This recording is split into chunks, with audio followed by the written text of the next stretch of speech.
BDS di Park Slope, tuntutan akuntabilitas oleh The New York Times. Dan bagaimana cara mengganggu ekosistem internasional yang memicu meningkatnya budaya fitnah, intimidasi, diskriminasi, dan antisemitisme. Kami mengeksplorasi respons hukum baru terhadap ancaman tersebut. Saya Elana Mazel Diamond, dan ini adalah Basic Law. Jadi, selamat datang kembali di acara ini, Mark. Terima kasih banyak sudah hadir di sini. Terima kasih sudah mengundang saya. Selalu sebuah kehormatan. Jadi pada tanggal 29 Mei, NJAC yang mewakili pemegang saham institusional dari New York Times mengirimkan surat permintaan resmi kepada perusahaan. Nah, semua ini berkaitan dengan kolom Christoph tentu saja, menuduh pasukan keamanan Israel melakukan pelecehan terhadap tahanan Palestina dengan cara yang mengerikan. Termasuk hingga penggunaan anjing untuk segala macam pelecehan seksual, yang tentu saja tidak hanya memfitnah, tetapi juga konyol. Kamu tidak menargetkan para wartawan, kamu juga tidak menargetkan para editor. Kamu punya teori kasus yang berbeda. Dan mengingat di episode terakhir, aku sebenarnya berbicara dengan Alan Dershowitz tentang betapa sulitnya untuk menuntut karena perlindungan amandemen pertama. Aku benar-benar tertarik untuk memahami apa yang ingin dicapai oleh kasus ini, atau setidaknya apa yang ingin dicapai oleh surat ini, dan bagaimana surat ini tidak bertentangan dengan standar perlindungan pers yang sangat-sangat tinggi terhadap kebebasan berbicara di media. Tentu, Profesor Dershowitz memang benar dalam satu hal, yaitu bahwa kasus pencemaran nama baik tradisional di Amerika Serikat terhadap surat kabar besar memang sulit, terutama ketika targetnya, seperti yang kamu tahu, adalah orang Israel atau pejabat Israel, karena entitas pemerintah biasanya tidak bisa menuntut atas pencemaran nama baik. Amandemen pertama menciptakan standar yang sangat-sangat tinggi, tapi itu bukan satu-satunya pertanyaan hukum di sini. Pertanyaan yang kita ajukan bukanlah apakah Israel bisa menuntut The Times atas pencemaran nama baik atau fitnah. Pertanyaannya adalah, apakah The New York Times sudah mengikuti prosedur risiko, editorial, kepatuhan, dan tata kelola mereka sendiri sebelum menerbitkan, lalu memperkuat dan membela sebuah artikel yang membuat tuduhan sangat serius? Benar, The Times bukan hanya sebuah surat kabar, ini adalah perusahaan publik. Mereka berulang kali memberitahu para pemegang saham dalam dokumen SEC mereka bahwa kredibilitas dan kepercayaan sebenarnya adalah aset inti mereka. Jadi ketika mereka menerbitkan sesuatu yang seheboh ini, terutama tentang topik yang memiliki risiko reputasi, hukum, bisnis, dan risiko yang jelas, para pemegang saham berhak untuk bertanya, apakah Dewan Direksi dan Manajemen benar-benar melakukan tugas yang telah mereka janjikan akan mereka lakukan. Jadi ini bukan jalan pintas untuk mengakali amandemen pertama. Ini adalah pertanyaan yang berbeda. Ini adalah mekanisme akuntabilitas dalam hukum korporasi. Kami tidak meminta pengadilan agar jelas untuk memutuskan apakah Politik Times itu baik atau buruk. Kami menanyakan apakah perusahaan telah mengikuti aturannya sendiri sebelum mempertaruhkan kredibilitasnya, reputasinya, dan nilai pemegang sahamnya. Bisakah Anda memberikan sedikit lebih banyak pemahaman tentang apa maksudnya bahwa Dewan akan melihat artikel itu sebelum dipublikasikan? Atau apa sebenarnya yang ingin Anda tegaskan terkait kasus ini? Baik, dengarkan. Yang kami tanyakan adalah kami ingin tahu apakah benar-benar ada peninjauan atau hanya formalitas saja, benar? Apakah mereka benar-benar menguji dasar faktanya? Apakah mereka mengevaluasi keandalan sumbernya? Anda tahu, ketika seorang mantan Perdana Menteri muncul dan berkata, kata-kata saya disalahartikan, saya tidak tahu. Apakah mereka mempertimbangkan risiko hukum dan reputasi? Mereka menerapkan standar yang sama seperti yang mereka klaim terapkan dalam pelaporan berisiko tinggi mereka yang biasa. Apakah ada yang meningkatkan pertanyaan-pertanyaan ini ke standar hukum atau ke pimpinan editorial senior atau ke Dewan Direksi? Pertanyaan-pertanyaan seperti itu. Jadi Anda telah meminta buku dan catatan, proses, kebijakan. Pertanyaan pertama adalah, apakah Anda pikir Anda akan mendapat respons positif dan benar-benar menerima materi-materi tersebut? Tapi yang kedua adalah, terlepas dari apakah itu terjadi atau tidak, menurut Anda, apa yang akan Anda temukan di sana?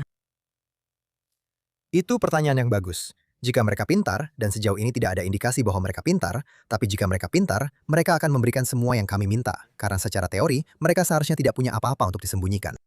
Sekarang, ada 3 kemungkinan ketika kami mendapatkan sesuatu. Pertama, The Times memiliki proses yang serius dan mereka mengikutinya. Bagus. Jika itu benar, tunjukkan saja catatannya kepada kami. Kemungkinan kedua adalah mereka memiliki proses yang serius, tapi mereka melewatinya di sini. Itu masalah tata kelola yang serius. Kemungkinan ketiga adalah mereka sebenarnya tidak memiliki proses yang berarti untuk kategori risiko ini dimanapun. Dan itu juga merupakan masalah tata kelola yang serius. Sekali lagi, para pemegang saham tidak harus membuktikan bahwa artikel terakhir itu bersifat memfitnah sebelum mereka dapat mengajukan pertanyaan-pertanyaan ini. Apakah para pengurus perusahaan yang memegang kewajiban fidusia benar-benar memantau risiko serius yang dapat diperkirakan? Jadi kami sangat beruntung bahwa NJAK, Anda tahu, di tim kami memiliki orang-orang seperti Annette Alonbeck, salah satu profesor sekuritas korporasi yang paling penting dan berpengaruh di negara ini. Kami memiliki penasihat seperti Tuan Gary Epstein. Jerry sekarang sudah pensiun, tapi dulu dia pernah menjadi ketua praktik korporasi dan sekuritas global untuk Greenberg Traurig, salah satu firma terbesar di dunia. Kami memiliki orang-orang yang serius, berpengaruh, dan penting di bidang ini yang membimbing litigasi ini dan membantu kami dari belakang layar. Apa yang akan kami lakukan di episode ini pada dasarnya adalah membahas beberapa dari berbagai langkah hukum yang baru-baru ini Anda lakukan dan mencoba mengaitkannya kembali untuk membahas Spark Slope ini dan juga pemblacklistan Israel di PBB sekaligus jika tidak ada hal lain. Jadi saya ingin para penonton sadar bahwa kita tidak akan hanya fokus pada hal ini saja. Tapi saya ingin sedikit menanggapi dan mengatakan, Anda tahu, sebagai advokat setan, jurnalis telah menghabiskan waktu puluhan tahun mempertaruhkan berbagai macam risiko untuk melindungi kerahasiaan proses peliputan mereka, catatan mereka, sumber-sumber mereka. Dan kemudian, ini secara teori bisa digambarkan sebagai, kamu tahu, upaya menggunakan mekanisme hukum untuk mencabut perlindungan itu. Hanya saja kamu menggunakan tata kelola perusahaan dan bukan secara langsung menggugat isi pernyataan itu. Jadi, bagaimana kamu menanggapi hal itu? Itu sama sekali bukan apa yang kami lakukan, dalam bentuk atau cara apapun. Izinkan saya memperjelas sepenuhnya. Ada perbedaan besar dan penting antara menuntut materi sumber yang bersifat rahasia dan menanyakan kepada perusahaan publik apakah mereka mengikuti sistem pemerintah mereka sendiri dan apakah sistem tersebut berfungsi dengan baik. Kami sama sekali tidak mengatakan, dalam bentuk atau cara apapun, untuk menyerahkan buku catatan wartawan. Kami mengatakan bahwa ketika sebuah perusahaan publik memberitahu para pemegang saham bahwa kredibilitas adalah aset utama, dan kemudian menerbitkan sebuah kolom yang membuat tuduhan serius, bahkan saya akan mengatakan tuduhan palsu yang konyol, para pemegang saham berhak untuk bertanya, apakah mereka mematuhi kebijakan mereka sendiri. Lihat, pengadilan mampu membuat perbedaan-perbedaan ini. Mereka benar, mereka menangani materi yang sensitif. Mereka bisa menyunting apapun yang perlu disunting. Bisa ada log hak istimewa, perintah kerahasiaan. Jika perlu, bisa dilakukan peninjauan secara in kamera. Akan benar-benar membatasi segala materi yang dapat mengidentifikasi sumber, bukan? Sensitivitas ruang redaksi, itu memang kekhawatiran nyata. Tapi itu bukan kekebalan mutlak dari tata kelola perusahaan. Amandemen pertama melindungi jurnalisme, tapi itu tidak menghapuskan kewajiban fidusia. Dan jika ternyata ada dasar yang kuat untuk mengasumsikan bahwa kewajiban fidusia memang telah dilanggar, apa langkah selanjutnya? Sekali lagi, jika mereka membuka catatan, mari kita jalani prosesnya. Dan mereka menunjukkan proses dengan itikat baik yang serius. Oke, itu salah satu hasilnya. Kami tidak setuju dengan artikel tersebut, tetapi hukum tata kelola perusahaan adalah tentang proses, bukan hasil.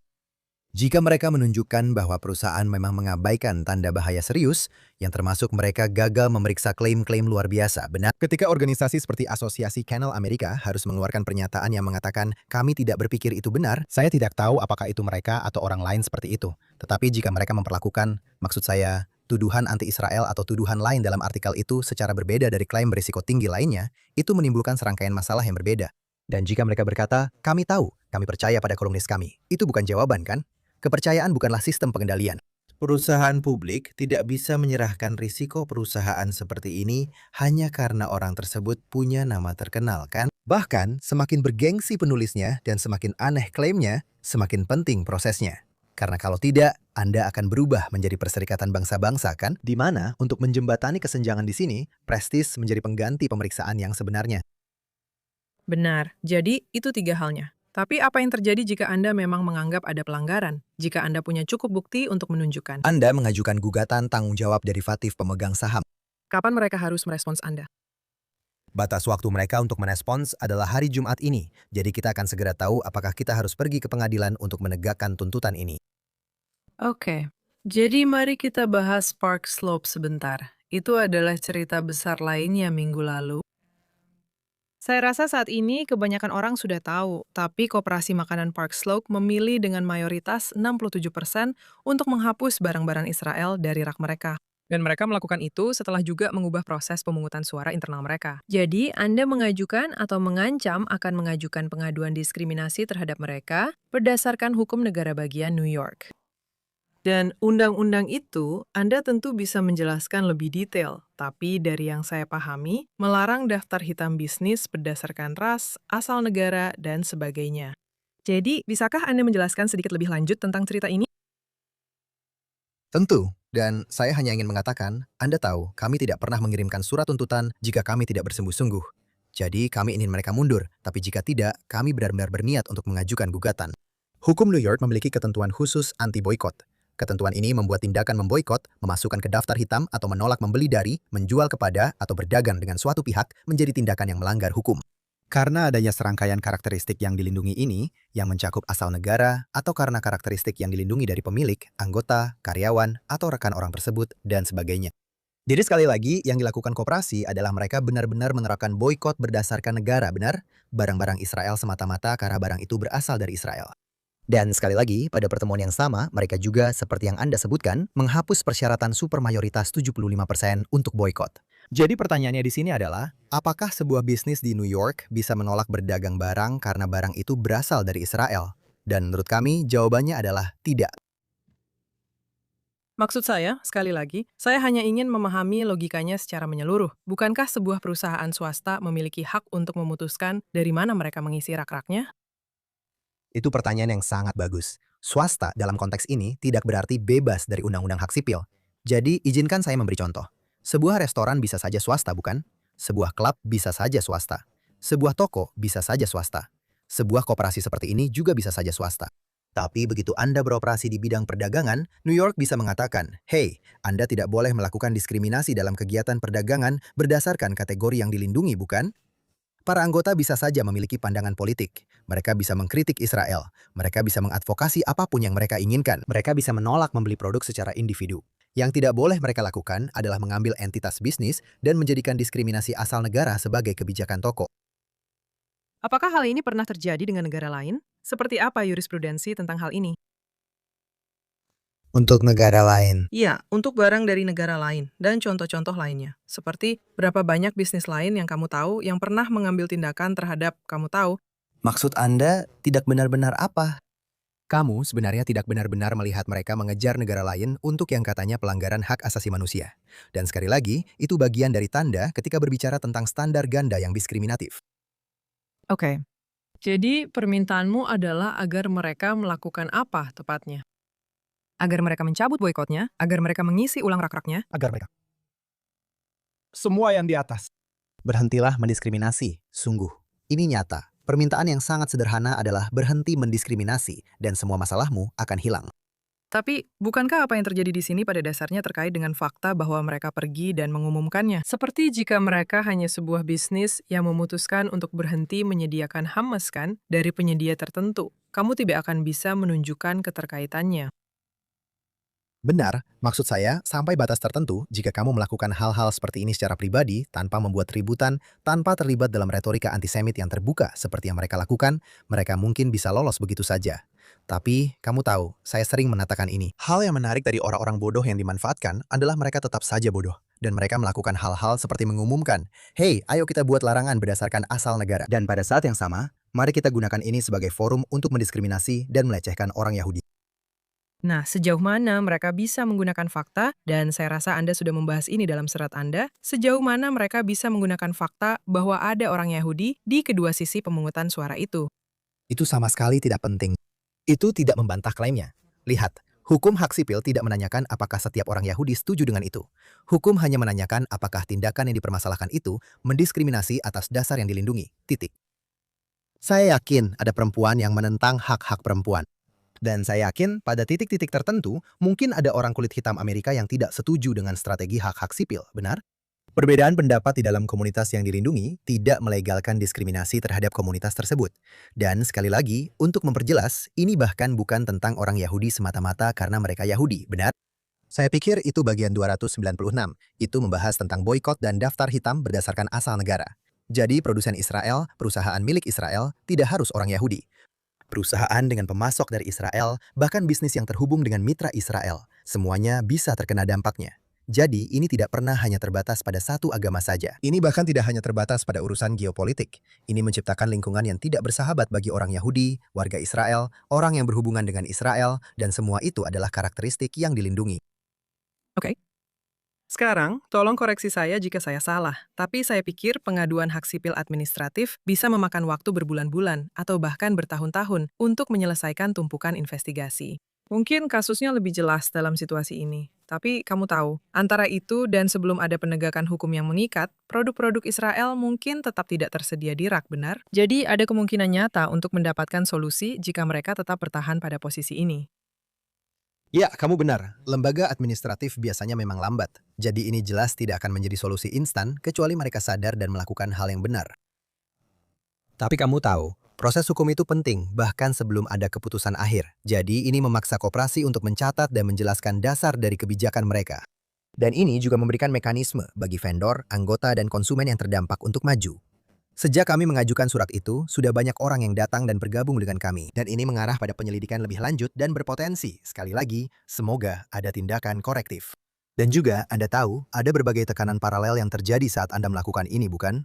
Ada tekanan reputasi, ada kemungkinan Anda tahu, tekanan dari mitra, bukan? Mereka mungkin segera menyadari bahwa Anda tahu, apa yang mereka anggap hanya sebagai aktivisme simbolis, ternyata memiliki konsekuensi hukum dan juga bisnis yang nyata bagi mereka. Jadi intinya, bukan hanya untuk mengembalikan produk ke rak toko, ini untuk menegaskan bahwa daftar hitam komersial semacam ini bukan tanpa konsekuensi dan tidak kebal dari peninjauan hak-hak sipil. Dan jika Anda terlibat dengan mereka, Anda harus siap menerima konsekuensinya. Oke, jadi berbicara tentang daftar hitam, upaya hukum Anda sedang memasuki pengadilan. Pada saat yang sama, PBB secara resmi telah menambahkan pasukan keamanan Israel ke dalam daftar hitam globalnya. Dan para pelaku yang diduga melakukan kekerasan seksual di zona konflik juga masuk dalam daftar tersebut. Perusahaan yang masuk dalam daftar tahun ini adalah Hamas dan Rusia. Jadi sebelum kita membahas bagaimana semua hal ini saling berkaitan, apa implikasi dari langkah tersebut? Sejauh menyangkut surat perintah penangkapan terhadap warga Israel di ICC, atau kasus yang tak kunjung selesai di ICJ, yang kemungkinan akan berlangsung setidaknya hingga tahun 2029, bahkan mungkin lebih lama lagi. Maksud saya, implikasinya adalah kita hidup di dunia yang benar-benar aneh. Kadang-kadang, hal-hal seperti ini sulit dipercaya. Tapi lihat, bahkan laporan Sekretaris Jenderal PBB pun bukanlah sebuah vonis. Itu bukan keputusan hukum. Itu tidak membuktikan tanggung jawab apapun. Itu tidak menetapkan apa-apa. Tapi ini berbahaya. Ini berbahaya karena menjadi infrastruktur narasi, bukan? Dan cara kerjanya dalam semua hal ini adalah, Anda tahu, Badan Hukum Internasional, LSM, jurnalis, aktivis, mereka semua saling mengutip dalam lingkaran yang saling terkait ini. Jadi, sebuah laporan PBB dikutip oleh LSM. LSM dikutip oleh surat kabar. Surat kabar dikutip oleh pihak yang berperkara. Pihak yang berperkara dikutip oleh politisi. Dan itu terlihat seperti verifikasi independen. Sebenarnya itu adalah klaim yang sama yang didaur ulang melalui 5 institusi berbeda. Jadi, apakah itu secara otomatis mengubah apapun di ICC atau ICJ? Tidak, tapi itu menciptakan tantangan politik dan pembuktian. Ngomong-ngomong, semua orang sebaiknya menonton video online di mana orang yang menulis laporan itu sebenarnya mengatakan bahwa dia tidak memverifikasi tuduhan apapun. Dia tidak melihat bukti apapun. Dan bahkan jika ditawarkan, dia menolak untuk melihat bukti apapun. Ini benar-benar situasi yang aneh. Saya belum pernah melihat yang seperti ini, di mana mereka secara terbuka mengakui bahwa semuanya benar-benar dibuat-buat. Tapi ya, lihat, secara umum, ekosistem yang tadi kita bicarakan ini merupakan masalah serius, kan? Jadi kamu tahu, pada saat informasi itu sampai ke publik, itu benar-benar terlihat seperti sumber independen, padahal sama sekali bukan. Dan ini sangat berbahaya. Menurut saya, dalam hal ini, saya memang bukan ahli dalam tuduhan kekerasan seksual, tapi saya sangat paham tentang antisemitisme. Dan saya tahu bahwa ini sangat berbahaya di sini. Lihat, ini adalah salah satu tuduhan yang paling memicu emosi yang bisa dibayangkan. Dan seperti banyak tuduhan tentang antisemitisme secara historis, tuduhan-tuduhan ini dirancang untuk melewati logika dan secara otomatis memicu rasa jijik dan kebencian. Itulah mengapa fitnah antisemitisme lama seringkali berpusat pada hal-hal seperti penyimpangan seksual, pelecehan anak, peracunan, atau penodaan hosti, bukan? Konspirasi tersembunyi, semua hal seperti itu. Bentuknya berubah, tapi fungsinya tetap sama. Itu berusaha membuat Anda melewati proses bertanya dan langsung memicu rasa jijik serta kebencian. Jelas, dan tuduhan-tuduhan ini memang harus diselidiki. Tetapi Israel sama sekali tidak boleh dikenakan standar pembuktian yang lebih rendah seperti yang dilakukan oleh PBB. Perlu juga disebutkan, meskipun saya rasa banyak orang sekarang sudah tahu bahwa artikel Christoph dirilis, menurut saya malam sebelumnya, sehari sebelum sebuah laporan yang benar-benar memberatkan dan sangat berbasis bukti tentang kekerasan seksual yang dilakukan Hamas pada 7 Oktober. Jadi hal itu sangat efektif dalam mengalihkan perhatian dari hal tersebut dan menciptakan situasi yang tidak menguntungkan. Saya bahkan tidak akan menyebutnya sebagai kesetaraan moral, melainkan lebih kepada kesetaraan yang tidak bermoral, yang harus kita singkirkan dalam beberapa tahun ke depan. Jadi ya, lihat. Saya hanya ingin mengatakan, salah satu hal yang sangat diminati oleh para pemegang saham kami adalah garis waktunya. The New York Times melalui juru bicara mengatakan bahwa mereka tidak mengetahui laporan itu akan keluar, dan bahwa laporan itu keluar pada hari itu, serta waktu keluarnya tidak berpengaruh apapun. Saya akan memberitahu Anda bahwa saya telah mengonfirmasi dengan kantor berita lain, dan saya telah melihat laporan yang diembargo yang mereka terima dari Israel, serta diberitahu jadwal penerbitannya. Sungguh membingungkan untuk berpikir bahwa saya memiliki laporan yang diembargo dan tahu persis kapan laporan itu akan dipublikasikan, sementara New York Times tidak tahu. Luar biasa. Kami juga ingin melihat catatan-catatan itu.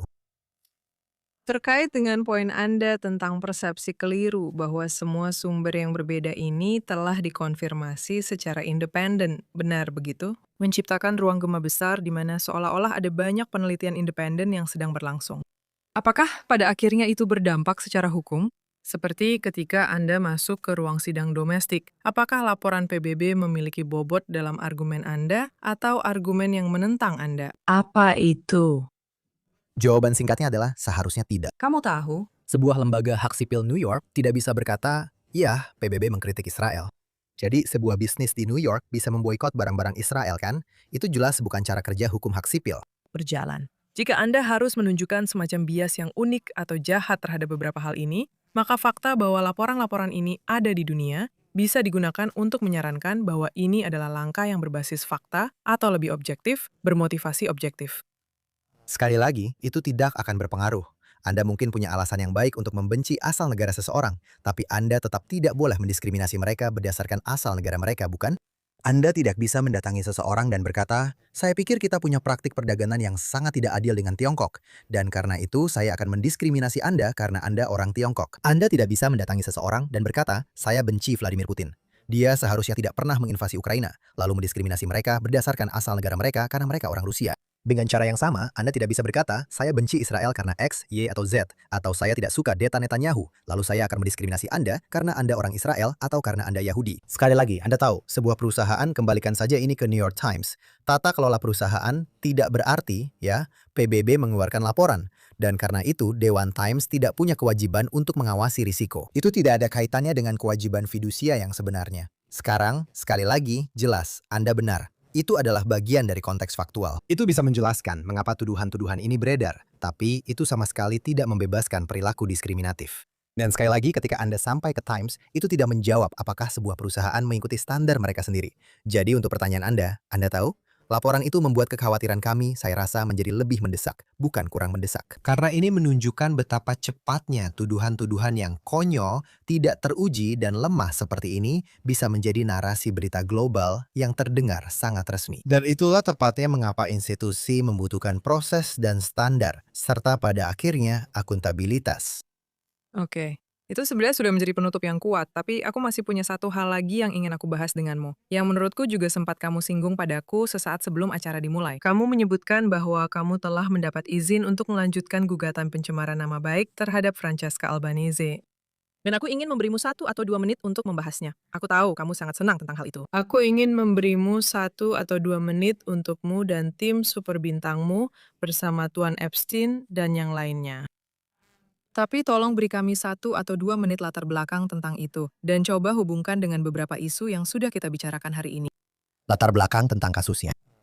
Kami mengajukan gugatan federal di Colorado atas nama teman-teman Kristen, komunitas Israel, dan Kristen untuk Israel melawan Francesca Albanese, yang, tergantung siapa yang Anda tanya, adalah pelapor khusus PBB saat ini atau mantan untuk wilayah Palestina atas tuduhan pencemaran nama baik, fitnah dagang, dan campur tangan secara melawan hukum. Karena dia secara terbuka menuduh teman-teman Kristen kami, yang sebenarnya hanyalah lembaga amal Kristen yang mendukung Israel, terlibat dalam kejahatan internasional yang sangat serius, termasuk genosida, apartheid, kejahatan perang, dan kejahatan terhadap kemanusiaan. Dia kembali menargetkan lembaga amal Kristen Amerika ini, dan secara keliru menggambarkan dukungan mereka yang sepenuhnya sah bersifat amal dan keagamaan untuk komunitas Israel seolah-olah sebagai keterlibatan dalam tindakan kriminal. Dan sekali lagi, ini adalah kasus yang sangat penting. Ini menguji apakah seorang tokoh yang terhubung dengan PBB bisa begitu saja menggunakan prestise jabatannya untuk melegitimasi tuduhan fitnah terhadap organisasi Amerika swasta, dan kemudian mencoba menghindari pertanggungjawaban dengan mengklaim kekebalan diplomatik atau fungsional.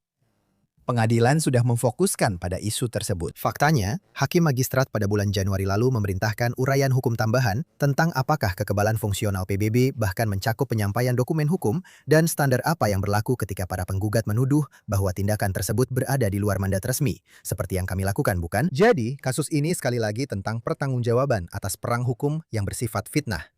Dia tidak hanya mengkritik Israel, bukan? Dia menggunakan kewenangan dari jabatannya atau jabatan sebelumnya untuk menuduh lembaga-lembaga amal ini terlibat dalam kejahatan tertentu. Ini bukan hiperbola. Ini juga bukan, seperti yang Anda tahu, hinaan politik. Itu adalah tuduhan, dan tuduhan itu berdampak pada klien kami. Tuduhan itu menyebabkan kerugian reputasi dan ekonomi yang nyata. Jadi, minggu ini, sebenarnya PBB memberitahu kami bahwa mereka berencana untuk turun tangan atas namanya. Dan sekali lagi, argumen yang kami perkirakan akan mereka ajukan adalah bahwa, Anda tahu, Albanese adalah seorang ahli dalam sebuah misi, dan oleh karena itu, dia memiliki kekebalan fungsional, dan sebagai itu adalah versi terkuat dari argumen mereka. Anda tahu, Konvensi tentang Hak Istimewa dan Kekebalan Perserikatan Bangsa-Bangsa memang melindungi para ahli dalam misi untuk tindakan resmi, termasuk kata-kata tertentu yang diucapkan atau ditulis selama misi tersebut. Tapi kata kunci di sini adalah fungsional dan kekebalan fungsional. Ini bukan kekebalan pribadi, ini bukan kekebalan diplomatik, ini bukan izin untuk mencemarkan nama baik lembaga amal swasta. Jadi jawaban kami, sekali lagi, akan sangat sederhana. Saya akan katakan di sini, tidak ada yang disembunyikan. PBB dapat melindungi pekerjaan resmi PBB. Itu tidak mengubah kampanye politik pribadinya, serta serangan fitnah, intimidasi, dan intervensi melawan hukum terhadap organisasi-organisasi swasta Amerika menjadi tindakan yang kebal hukum hanya karena dia menempelkan gelar PBB di samping namanya. Jadi Anda ingin menghubungkan semuanya secara rapi antara Park Slope, New York Times, daftar hitam PBB, dan kasus ini. Bagaimana Anda akan melakukannya hanya dalam beberapa kalimat? Secara umum, jika Anda harus memberikan semacam garis besar atau benang merah untuk semua yang kami lakukan, apa yang kami lakukan bukanlah soal sensor. Ini soal akuntabilitas. Jika tuduhannya benar, semua orang harus bisa menunjukkan buktinya. Jika boikot itu sah, koperasi harus bisa membelanya menurut hukum New York. Jika institusi-institusi berpengaruh, termasuk PBB, menyebarkan atau menjalankan fitnah anti-Israel tanpa mengikuti aturan yang mengikat semua orang, maka komunitas Yahudi juga berhak menggunakan hukum, baik itu New York Times, Francesca Albanese, atau PBB sendiri. Baik, kami akan terus menindaklanjuti dengan Anda, dan fakta bahwa Anda benar-benar menanggapi tantangan ini dengan serius dan mencoba berinovasi adalah sumber inspirasi. Anda, dan saya harus katakan, juga organisasi lain. Dan saya menghargai kesempatan untuk selalu berbicara. Semoga sukses. Terima kasih sudah mengundang saya. Terima kasih.